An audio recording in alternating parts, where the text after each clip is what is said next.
धर्मधोवा नाम के गांव है। जंगल झाड़ी ले घेर आए। जयहां दिन मां तो सब कुछ साधारण लागठे। फिर रतिहा होते होते माहौल ऐसन बदल जाते जिसे हवा खुद डर के बोझ ले दब जाते। कुकुरमन रात भर बिना कारण रोवत रही थे। कभू कभू जंगल के आगू ले अजीब सरसराहट के आवाज आवे। औ लोगन मन अपन द्वार के सांकल दुगुना कस देते। गांव के बुढ़वा मन कही थे कि गांव टोनहीन दाई के रहिस के रद्दा ऊपर बसिस है। फिर आधुनिक जमाना के लोग हंस के बात टाल देते। पर जे कौनो सुनय नहीं चाहत वही एक दिन हो ही धर्मधोवा मम यही होना रहिस। एक संझा भुवन नाव के लयका बकरा चराए भर ढाबा नाला तीर गे रहिस। सामान्य दिन बाद फिर संझा तक ओकर घर नहीं लौटना घर वाली मन के दिल घबराए के पानी ला बढ़ा दे रहिस। जब रात के अंधरू उतरय शुरू होइस लालटेन ले घर वाले मन जंगल कोती भुवन ला खोजत निसर गए। सूखा पत्ता मन खटखट करत आवाज करत रहिस। औ हवा ऐसन चलत रहिस जिसे कौनो ढेरे भारी चिंता ला ढोवत होवे। थोड़ा आगू जाके भुवन मिलिस। फिर वो भुवन वाले हालत में बिल्कुल नहीं रहिस। नाला किनारा मम एक जगह बैठे रहिस। देह जैसने सुन्न, आंखी फटी रहिस और नजर कहीं दूर जंगल के अंदर। महतारी पूछिस का होइस बेटा। फिर भुवन के आवाज ऐसन निकरिस जिसे कौनो अंधरू के पेट ले खड़े। मऊ मऊ आवाज मां कोनो कहिस मोला घर ले जाओ नहीं तो वो आही। ओकर बात अधूरा आवाज कांपत औ आंखी में डर के साया। घर वाले भुवन ला उठा के घर लान। फिर रात होत होत हालत औ खराब होने लगिस। भुवन के आंखी झपकठेच नहीं। वो ऐसन देखत रहिस जिसे कोनो ओकर पीठ के पीछे खड़ा हुए। कई बेर ओकर मुंह अचानक खुद ब खुद खुल जाते औ धीमे धीमे कौनो नाम जिसने फुसफुसाहट बाहर जाते। जेन ला लोगन सुन तो लेते पर समझ नहीं पाते। दूसर दिन सवेरे गांव के दू घर मम गाय औ बछड़ा मरे रिश्तिस। रात तो ठीक रहिस। फिर भोर मां जानवर मन अकड़े हालत में मिले औ गले मम कारी लकीर रहिस जिसे कौनो ऊकर खून ला खींच लेते। अब गांव में धीरे धीरे डर के चक्कर जोर पकड़े लगिस। औरतन मन आपस में फुसफुसावत कही ए टोनहीन दाई के करतूत हवे। रतिहा मां जंगल पार वाली बुढ़िया निसर थे। ऊ गा बछड़ा चूस लेते। लोगन दरवाजा बंद करे लगिन। नींबू मिर्ची लाल राख ताबीज सब टंगाए लगिस। पर डर कभू बाहिर ले नहीं हटथे। डर तो मन के अंदर घुसथे। रात मम भुवन के घर मम फिर गजब होइस। भुवन के महतारी पानी भरोबर बाहिर गे रहिस। जेमेचर वो ऊपर देखिस। ओकर घर के छत मम एक लंबा दुबला कारी चमड़ी वाला हड्डी जिसने आदमी बैठे रहिस। ओकर बाल हवा मम तैरत रहिस। वो आदमी धीरे धीरे छत के कोना मम रेंग रेंग के सरकत रहिस। महतारी के चीख निकल गई। फिर उन्हीं पल वो चीज गायब हो गई। घर अंदर भुवन के दरवाजा धड़ाम से बंद होइस। अंदर से भुवन की आवाज आवत रहिस। ए आवाज इंसान के रहिस नहीं, गला जिसे कोई पकड़ के दबाए रहिस। भुवन चिचियावत औ फटफट झनकार जिसने आवाज निकालत रहिस। जब घर वाले दरवाजा टुड़वाए अंदर भुवन फर्श मम लौटत रहिस।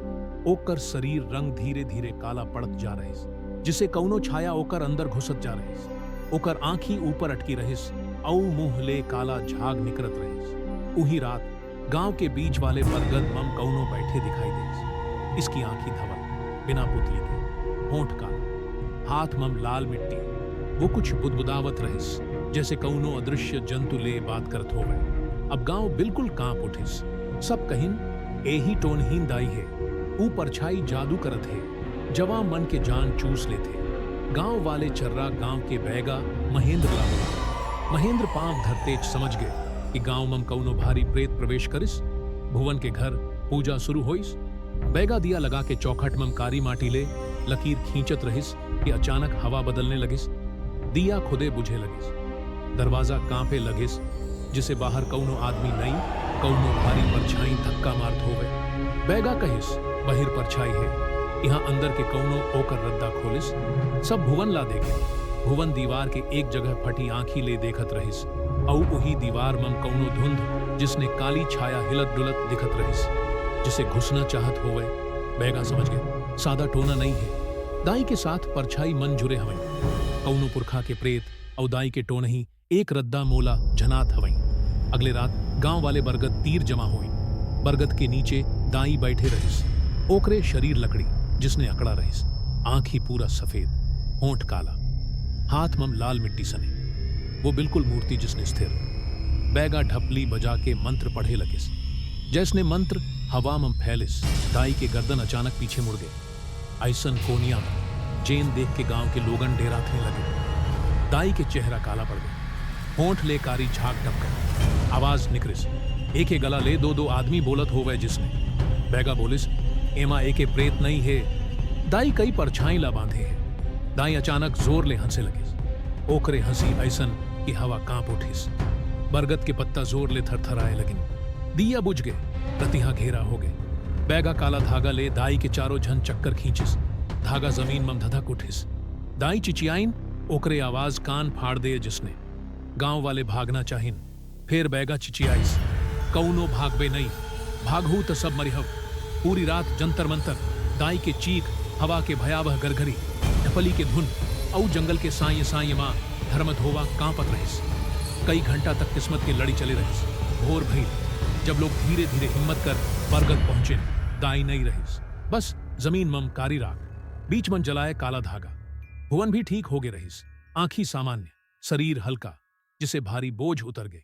पर बरगद के तना मम एक गहरा काला छेद पड़ गए रहिस, जिसे भीतर ले बड़ आग जले हो गए। आज तक लोग कही थे कि उस छेद मम रतिहा मम फुसफुसाहट आवत है, कौनो तुहर नाम लेवत है, तुहर घर बर। लोग आजो उस रद्दा रात मां नहीं जाते, कही थे टनहीन दाई तग्गा गाड़ी हो गए। फिर ओकर संग जेन काला परछाई रहिस, वो आजो भटके है, कौनो नवा घर, नवा शरीर खोजत।